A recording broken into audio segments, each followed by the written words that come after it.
Երբ ինձ հարցնում են ինչու չի ստացվում վիլուրել տորթը, անկեղծ ասած ես մի քիչ զարմանում եմ, որովհետև սա այն ծածկույթն է տորթերի համար, որ ինձ մոտ ստացվել է միանգամից ու երբևիցե խնդիրներ չի առաջացել։ Գոյություն ունեն վիլյուրի մասսայի տարբեր բաղադրատոմսեր տարբեր բաղադրիչներով։ Յուրաքանչյուր հուշակագործ ինքն է որոշում, թե որ մասսայով է իրեն ավելի հարմար աշխատել։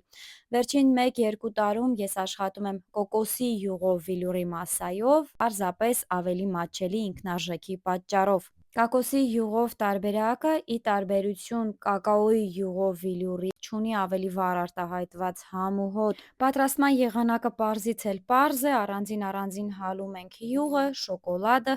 խառնում ենք իրար, ավելացնում ենք ներկանյութ, բլենդերի գլխիկով հարում ենք, որպեսզի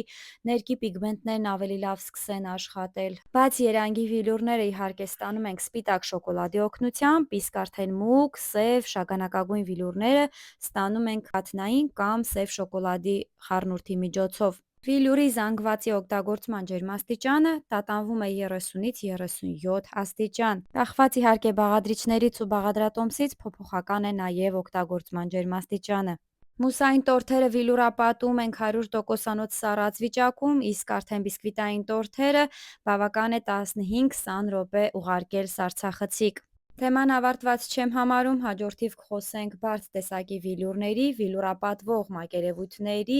վիլուրը ներկելու ներկանյութերի առաջացած խնդիրների, ճաքերի և նրբությունների մասին։